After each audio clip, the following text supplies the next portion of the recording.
ఏమైంది? అమ్మా బాత్రూంలో పడ్డానండి, ఫ్లోర్ కూడా పగిలింది. అయ్యో అంత గట్టిగా పడ్డావా? అరే అమ్మా ఒక్క నిమిషం. హలో, మా ఆవిడ కాలు జారి బాత్రూంలో పడిపోయిందండి. గట్టిగానే పడిందండి. గచ్చు కూడా పగిలిందండి.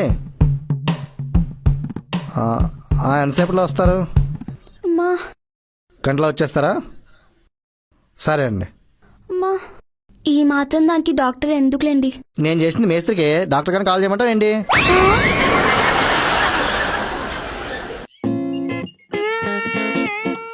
ఏనే మా సారు? ఏంద్రాబాయ్ మా ఓడి స్కూల్లో కొట్టి ఫాదర్ తీసుకురమ్మన్నావంట. మా ఓడి ఎవడనుకున్నావురా? పులి బిడ్డ, పులి బిడ్డ. అయితే మీరు వెళ్ళి ఆ పుల్నే పంపించండి, పోండి.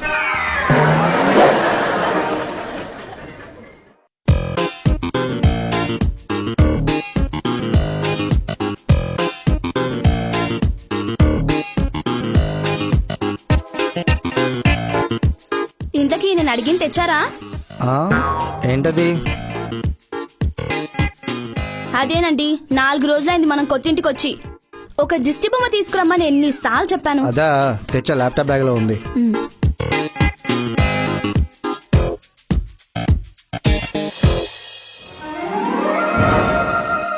ఇదేంటండి నా ఫోటో తెచ్చారు? ఫోటో ఏదైతే ఏంటే, దిష్టిపోవడం ఇంపార్టెంట్ గానీ.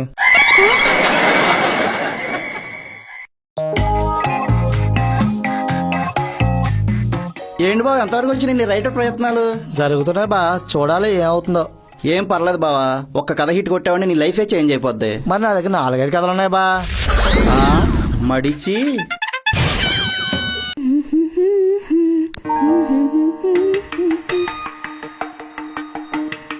ఏవండి, ఏంటి? స్టవ్ మీద పాలు పెట్టాను, పొంగుతాయి చూడండి. ఓకే, నేను స్నానానికి వెళ్ళొస్తా. సరే.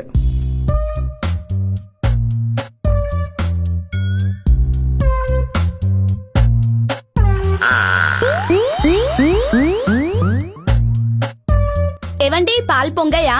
ఎప్పుడో పొంగాయి. పాలు పొంగడం ఏంటండి? గుడ్ల గుబలా కళ్ళేసుకొని టీవీ వైపు చూడకపోతే కాస్త పాల వైపు కూడా చూడొచ్చు కదా. నా మీద సీరియస్ అవుతాయంటే నాకేం చెప్పావు? ఏం చెప్పాను? పాలు పొంగితే చూడమన్నావు, చూసా.